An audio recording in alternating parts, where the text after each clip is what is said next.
Dan hari ini terlaksana berkat dukungan dari PT Madesa dan diselenggarakan oleh IO Faste Fantastic Seminar Training and Education. Baik Bapak Ibu, saudara-saudari, peserta yang kami kasihi dan kami banggakan, sekali lagi kami ingatkan, bagi Bapak Ibu yang ingin bertanya, silakan menulis pertanyaannya di kolom chat dengan format nama penanya, asal instansi, kemudian isi pertanyaan, dan mungkin nanti akan diberikan kesempatan juga kepada teman-teman yang ingin bertanya secara langsung atau on cam, nanti bisa dimulai dengan mengklik tombol raise hand. Oke, izinkan saya untuk membacakan pertanyaan yang sudah masuk ya. Ini kurang lebih sudah ada 4.000-an pertanyaan nih Kak Dian. Oke, saya mohon 4.000 balasnya kapan ya? Kak Dian, apakah suara saya terdengar jelas, Kak? Ya, jelas. Oke, baik.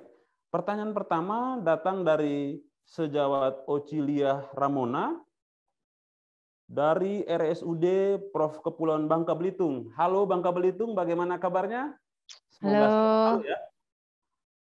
Pertanyaannya, Kak Dian, jika sudah dilakukan resusitasi pada bayi dengan berat badan lahir 1,2 dengan usia kandungan 32 minggu, bayi bugar, tidak sesak, dan tidak retraksi, dirawat karena berat badan lahir rendah ya. Apakah setelah resusitasi tetap harus diberikan early CPAP atau tidak, Kak? Kemudian, ini mungkin sharing pengalaman ya dari sejawat kita, ada kejadian bayi setelah dilakukan resusitasi, bayinya bagus, tapi tidak dipasang early CPAP. Pada hari kedua setelah lahir, terlihat pasiennya takikardi, Kak. Kemudian retraksi baru terjadi pada saat itu. Kemudian dipasang CPAP. Bayinya juga sudah mendapat pematangan paru sebelumnya. Mohon komentar dari Kak Dian. Silakan, Kak. Waduh, ini harusnya pertanyaan buat dokter ya. Tapi saya berusaha menjawab ya. Kalau misalkan nanti kurang puas, mungkin nanti saat IG Live ya kita bersama Prof. Rina kita bahas lagi kondisi ini ya. Karena memang ini lebih terkait ke medis. Tapi setidaknya saya bisa memberikan memberikan jawaban terkait pengalaman di ruangan ya. Jadi ketika misalkan kita menolong bayi ya pada saat resusitasi, bayi berat lahir rendah, kondisinya 1.200, tapi ketika ditemuinya, oh bayinya bagus, nggak ada retraksi, nafasnya spontan, bagus-bagus aja gitu. Ya kondisinya tentunya ya udah kita nggak menggunakan terapi oksigen apapun karena memang kondisinya sudah baik ya. Karena tadi kita memastikan tadi dari down score-nya ya, ternyata dia down score-nya kalau dinilai di bawah misalkan 0, oh bagus semua nih down score-nya ya, oh berarti dia nggak perlu terapi oksigen. Tapi ketika kita bayinya lahir, terus misalkan dia ada retraksi, kita bisa nilai nih down score-nya dari situ, oh udah mulai ada retraksi ya, tapi namanya ada retraksi berarti masih ada usaha nafas si bayinya. Berarti apa yang dilakukan? Biasanya diberikan CPAP terlebih dahulu. Dengan settingannya kalau bayinya baru lahir itu settingannya biasanya 7 dulu karena membuka paru. Tadi seperti informasi Prof. Rina di materi sebelumnya ya. Jadi kita buka dulu parunya supaya tadi semua oksigenisasi, ventilasinya bisa berjalan dengan baik ya. Kita kasih CPAP dulu. Nah, habis itu kita monitoring setelah kita memberikan CPAP apakah dia berkurang atau enggak ya. Nah, untuk weaning-nya itu tidak boleh dilakukan weaning di ruang bersalin. Jadi saat transport tetap dengan settingan yang sama, kemudian nanti weaning-nya nanti pada waktu di ruang perawatan. Ya, jadi mulai weaning ya, misalkan pas di ruang perawatan dia settingannya oksigennya 30%, terus PEP-nya 7 ya, flow-nya 8 misalkan. Ternyata pas dicek AGD pas dicek oh saturasinya bagus nih ya, dari 30 mungkin bisa diturunin jadi 25, kita weaning di ruang perawatan ya, gitu. Nah terus dengan kondisi tadi yang kasus yang kedua dia tanpa apa namanya? Belum pematangan paru ya? Belum pematangan paru ya? Jadi bayinya itu pada hari kedua setelah bayi lahir ya, pasien bayi tersebut mengalami takikardi, Kak. Kemudian retraksi baru pada saat itu dipasang CPAP, Kak. Jadi memang sebelumnya belum. Memang terjadinya takikardi, retraksi, kemudian dipasang CPAP. Nah, di sini kondisinya bayinya juga sudah mendapat pematangan paru sebelumnya gitu, Kak. Oke, jadi mungkin ada beberapa kondisi karena ini sudah beberapa hari dalam pada waktu fase dia lahir, dia bagus tanpa alat bantu nafas, dirawat, ya biasanya kita septic screening dulu nih, apa yang terjadi selama 2 hari perawatan. Pasti ada kejadian sesuatu yang membuat ketidakstabilan pasiennya, akhirnya pasiennya itu menjadi sesak, ya. Akhirnya diberikan alat bantu nafas, ya mungkin kita lihat screening-nya. Apakah bayinya itu infeksi atau enggak? Karena kalau misalkan bayinya infeksi bisa jadi ya, jadi pasiennya bisa sesak juga ya, jadi retraksi. Jadi akhirnya dikasih alat bantu nafas untuk mengatasi nafasnya yang distres nafas gitu. Jadi kita bisa lihat dari situ. Kalau misalkan dari awal, pasiennya nggak dapat bantuan nafas, udah dikasih apa namanya, udah dikasih ini ya, pematangan paru juga, selama 2 hari bagus-bagus aja, ketika itu pas hari ketiga tiba-tiba dia terjadi retraksi, ya. Jadi mungkin salah satunya yang bisa diambil mungkin ada kejadian selama range perawatan 3 hari itu, ada terjadi sesuatu yang mungkin kita tidak mengamati, ya, gitu. Nah tentunya bayi yang kita rawat adalah bayi BBRL, bayi yang sangat mungil, yang rentan banget kondisinya, ya, dari fase infeksi, kemudian dari suhu lingkungan yang mungkin bisa terjadi insap suhu, jadi bayinya hipotermi atau hipertermi. Nah, itu bisa terjadi di ruang perawatan. Itu mungkin Bang Markus, mungkin kalau belum puas nanti kita diskusi ya sama Prof. Rina saat di IG. Oke, baik. Terima kasih banyak, Nurse Dian.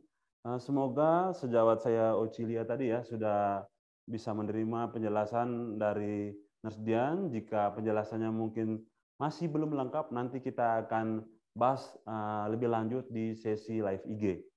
Nah, pertanyaan kedua untuk Kadian, datang dari Siti Wahida. Kasus yang pernah dihadapi oleh sejawat kita ini, Kak, pernah di kondisi bayi 30 minggu, Kak, terpasang NIV, awalnya sudah weaning sampai ke O2 low flow, Kak, sampai spontan, kemudian dilakukan observasi, observasinya terpantau, kemudian terpantau bagus, Kak, kemudian terjadi retraksi lagi, Kak. Nah, pertanyaannya, faktor apa yang menyebabkan sehingga bayi ini mengalami gangguan pernafasan lagi, Kak, gitu? Oke, ya ini sebetulnya untuk NIV nanti mungkin dibahas di edisi ketiga. Tapi yang perlu diperhatikan karena kita kembali lagi ke perawat ya. Perawat mungkin pada saat perawatannya yang harus diperhatikan kok kondisi bayinya bukan makin baik, jadi kok makin memburuk padahal pasiennya udah terpasang non invasif, mungkin modenya dengan tambahan ada pressure-nya gitu. Mungkin harusnya kondisinya baik kok makin memburuk ya kan, tambah retraksinya. Mungkin harus diperhatiin. Tadi dopesnya tadi, ini penting banget karena kalau saya sering banget diingetin sama Prof. Rina, ketika megang pasien, itu pasiennya kenapa retraksi, Dian? Coba dilihat dopesnya, itu kadang suka nggak diperhatiin dopesnya itu. Ya mungkin salah satunya posisinya mungkin, ya kan, posisinya udah lama ketekuk nggak perhatiin, atau slemnya, atau chamber, sirkuitnya selalu banyak air ya. Karena memang ini trouble-nya kalau di lapangan biasanya teman-teman sirkuit berair, ya. Tentunya ini berpengaruh juga sama perawatan kita. Jadi memang ada kondisi-kondisi yang memang memperberat kondisi pada saat di pelayanan ya. Tapi setidaknya kalau misalkan kita melakukan pada waktu overrun, setiap overrun kita lihat dopesnya, settingannya, sirkuitnya, oh sirkuitnya udah mulai ada air nih. Kita kita usahakan airnya itu masuk ke water trap. Water trapnya itu jangan sampai penuh ya. Kadang suka merhatiin nih water trap yang ada di sirkuit penuh. Akhirnya air-air yang ada di sirkuit ekspirasi itu dia nggak bisa ditampung ke dalam water trapnya ya, airnya naik masuk ke paru-paru ya, akhirnya masuk ke paru-paru, jadi paru-parunya banyak airnya terjadilah pneumonia. Nah itu yang bikin memperberat kondisinya, tadinya awalnya nggak ada pneumonia jadi pneumonia ya. Jangan sampai terjadi nih sama pasien kita. Kok bisa jadi pneumonia padahal pasiennya non invasif ventilator tanpa diintubasi, bisa kejadian pneumonia ya dengan menggunakan NIV ya. Itu bisa kejadian, bisa HAP kan pasiennya. Nah, ini perlu diperhatikan sama teman-teman juga ya. Kondisi itu yang bikin memperberat. Biasanya itu sih Bang Markus, atau settingannya nggak tepat. Nah, settingannya nggak tepat gimana? Nah, itu bisa nanti kita belajar. Makanya di sini dibikin edisi 3 nih, teman-teman. 1, belajar konsepnya dulu nih, matangin konsepnya, perannya kita sebagai apa untuk bisa mengatasi kalau pasiennya terjadi distres nafas. Besok lagi edisi kedua teman-teman belajar nih terkait CPAP, karena banyak banget nih kegagalan CPAP pada waktu saat perawatan, simpel memang, tapi sering banget terjadi kegagalan saat kita merawat pasien dengan CPAP. Setelah itu nanti kita belajar lagi tentang NIPPV. Nah itu makanya dibikin 3 biar supaya teman-teman tuh lebih mantap lagi dalam melakukan perawatan pasien dengan non invasif gitu. Itu ya. Oke, baik Kak Dian ya. Mudah-mudahan semakin jelas ya sejawat Siti Wahida ya terkait hal-hal apa saja yang mengakibatkan gangguan pernafasan sekalipun sudah dilakukan pemasangan NIV ya. Nah, pertanyaan ketiga untuk Kak Dian, namun sebelumnya kami ingatkan kembali ya buat Bapak Ibu peserta untuk bisa mengajukan pertanyaannya secara live dengan cara mengklik tombol raise hand, kemudian menyalakan kamera dan juga mic-nya, dan bisa menanyakan pertanyaannya langsung ke Kak Dian.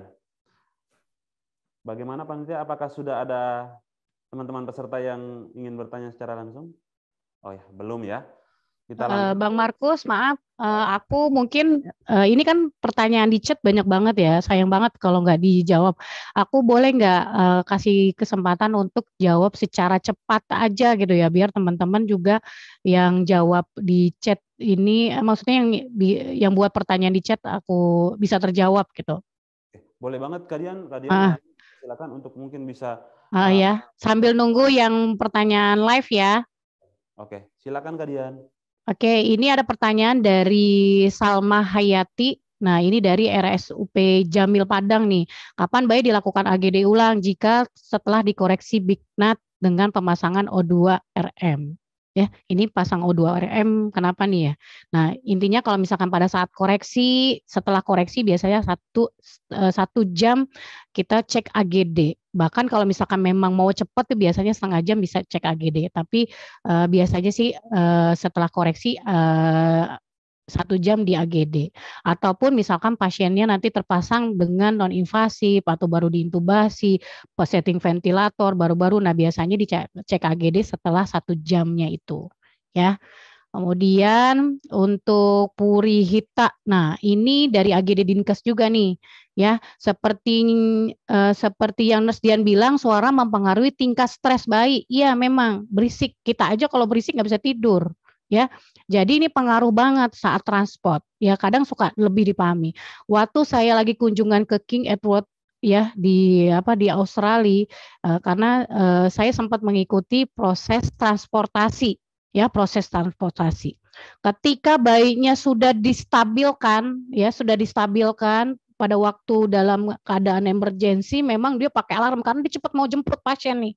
mau jemput pasien. Ketika bayinya udah stabil di jalan ya mungkin kondisinya ya mungkin alarmnya saya pernah diprotes juga, itu ngapain dibunyiin alarm, itu bikin berisik pasiennya dan bikin nanti pasiennya dia stres gitu. Tapi kebalik kalau di Indonesia itu alarm bunyi ya, mau datang mau pergi ke rumah sakit dibunyi. Tapi mungkin alarmnya itu dibunyikan pada saat kondisi mungkin macet atau apa ya. Tapi untuk mengurangi itu ya teman-teman bisa pakai apa namanya penutup kuping ya, ada tuh yang dijual yang untuk apa ya kayak gel gitu nutup kuping ya atau pakai kaca ditutup kuping bayinya untuk mengurangi tadi apa namanya suara kebisingan pada bayi. Bahkan bayi-bayi yang sebetulnya kalau misalkan terpasang ventilator atau pasang HFO di ruangan sebaiknya sih memang kupingnya itu ditutup ya, kuping bayinya ditutup. Ya ada tuh yang jual-jual di apa namanya di online ya untuk penutup kuping ya, dia seperti gel ditutup ke kuping. Nah itu buat mengurangi suara bising. Nah mungkin bisa jadi kayak gitu. Ya apalagi kalau di jalan tuh kalau suara knalpot katanya berisik, belum suara apa namanya klakson segala macam. Nah itu yang membuat stres bayinya. Tapi mungkin pada saat transport bisa digunakan itu. Ya, kalau memang untuk alarm dari ambulannya tidak bisa dikurangi atau tidak bisa dimatikan, kita bisa menggunakan itu ya alatnya. Jadi mungkin bisa di-searching tuh, ada di online kok. Nah, jadi bisa tuh dipakai. Nah, kemudian dari Atik ya, satu lagi ya, izin bertanya Nusdian, posisi quarter pole itu spesifiknya seperti apa? Nah, spesifiknya seperti apa? Jadi kalau prone itu posisinya tengkurap, bayangin kita yang tengkurap kayak gimana? Nah, kalau quarter ya berarti seperempat tengkurap. Jadi kita kayak tengkurap tok meluk guling. Ya, ada di sanggah hama guling. Nah, itu quarter prone. Nah, itu biasanya posisi wena kalau kita ya kan. Posisi tengkurap apalagi kalau habis capek di semalam posisinya udah tengkurap tuh enak banget. Bayi sama ya. Tapi kalau untuk pasien dengan non invasif atau pasien CPAP rekomendasinya adalah quarter prone karena posisinya kepalanya dia supaya ada sanggahan di pipinya supaya tidak mencederai tadi pelipisnya. Ya, untuk spesifiknya seperti apa mungkin nanti saya akan buat videonya bagaimana teman-teman cara memposisikan apa bayinya dengan quarter prone ya. Oke, itu aja sih. Nah, ada yang itu tuh, Mas, bertanya live. Oke, baik. Terima kasih di layar ya sudah ada tampilan ya dari Sejawat Ismaya Ningsi ya, raise hand. Nah, kami persilakan kepada Sejawat Ismaya untuk boleh menyalakan video dan mengaktifkan mic-nya untuk boleh mengajukan pertanyaan langsung kepada narasumber kita, Narsdian. Silakan, Bu. Mohon maaf masih di mute ya.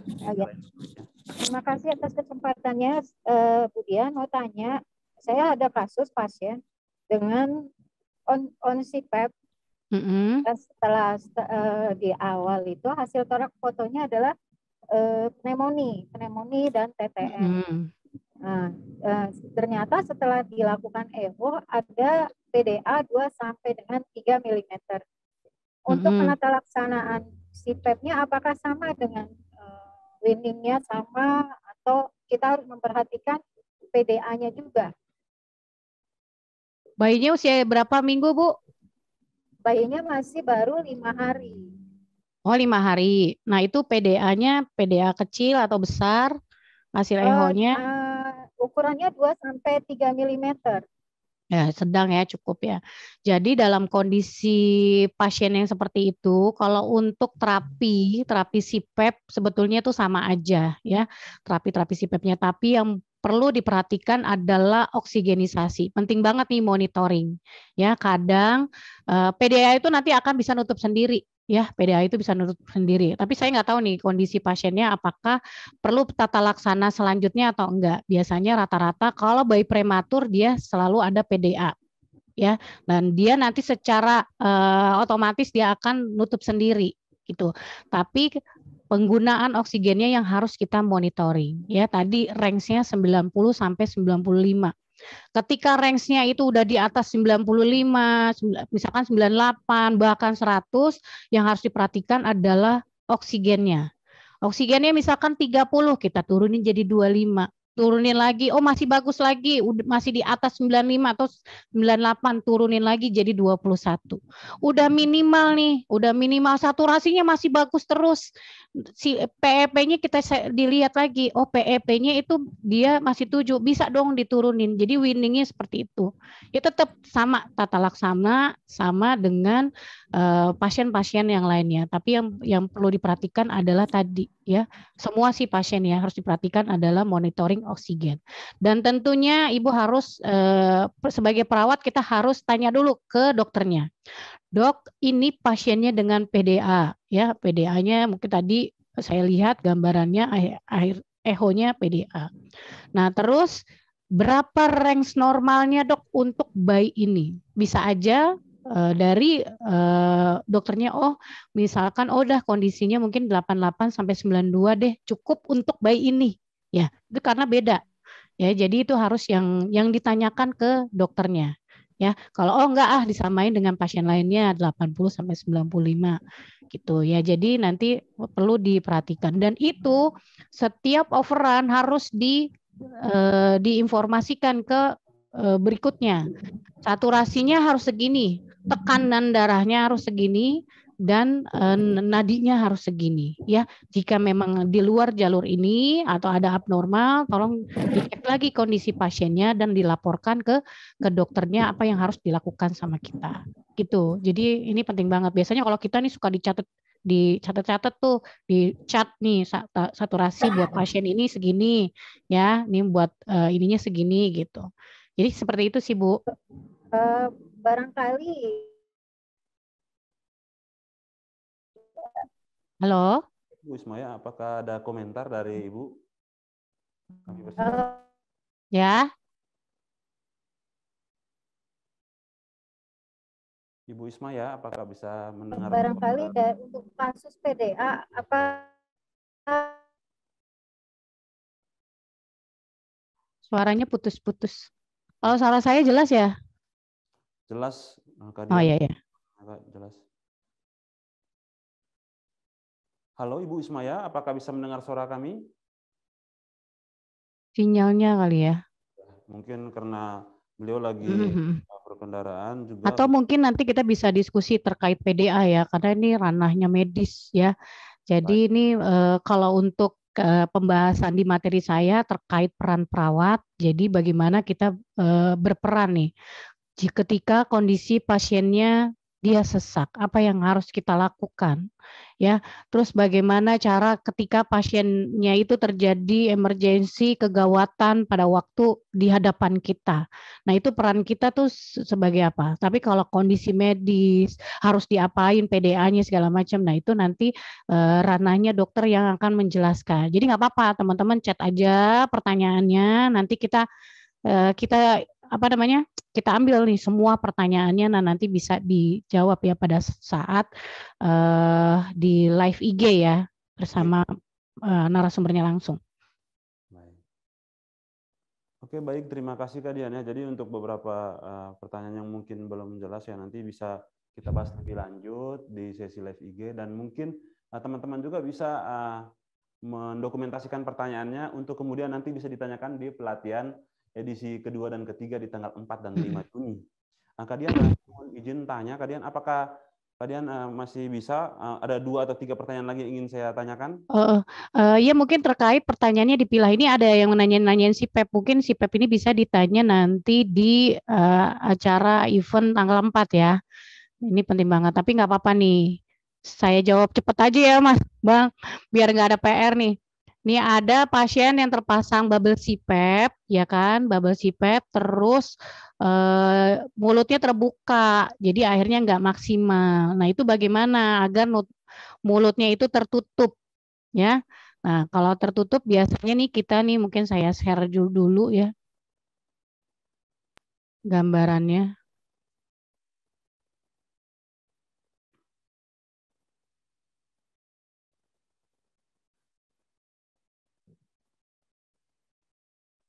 Nah lihat ini ada gambar ya, mungkin teman-teman yang nanya bisa melihat ya. Kalau pasiennya terpasang bubble CPAP, Kalau bisa sih mulutnya itu tertutup. Ya, tertutup. Kalau misalkan susah banget tertutup, kita bisa gunakan empeng. Ya, atau ada lagi nih yang bagus. Waktu lagi saya kunjungan ke sana tuh pakai banget topi ini, saya berhayal banget nih kita punya topi kayak gini gitu ya kan di Indonesia ya.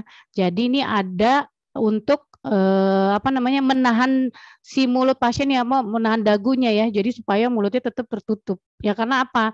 Kenapa harus mulutnya tertutup? Karena semua pressure dia masuk ke dalam hidung ya, masuk ke dalam paru-paru. Ketika mulutnya terbuka, akhirnya udara keluar dari mulut. Jadi nggak ada udara yang masuk ke paru-paru, akhirnya nggak maksimal.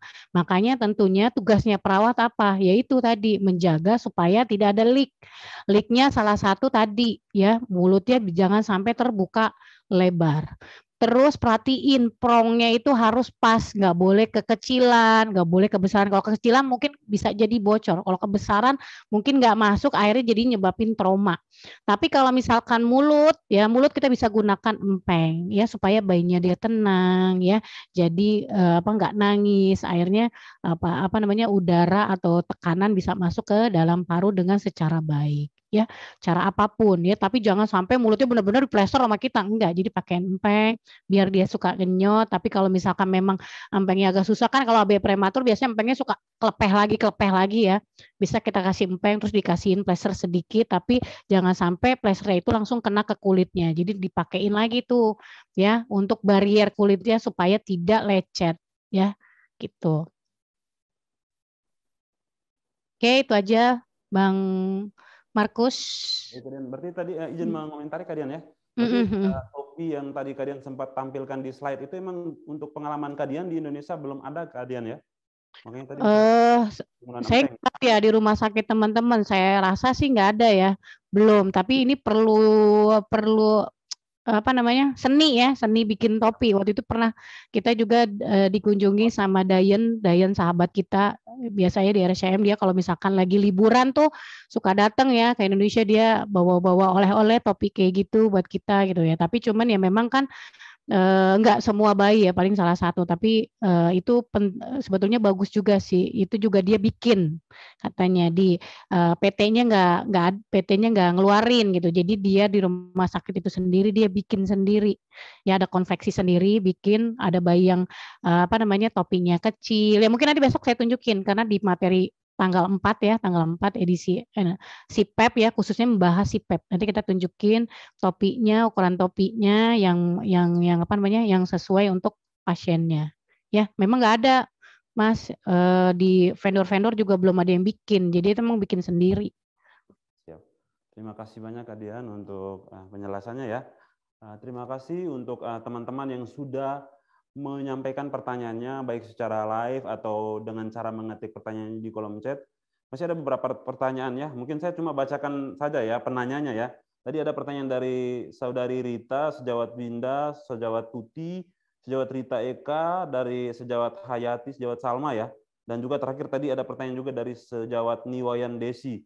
Nah, untuk pertanyaan dan jawabannya nanti kita akan jadwalkan untuk boleh dijawabkan oleh narasumber di sesi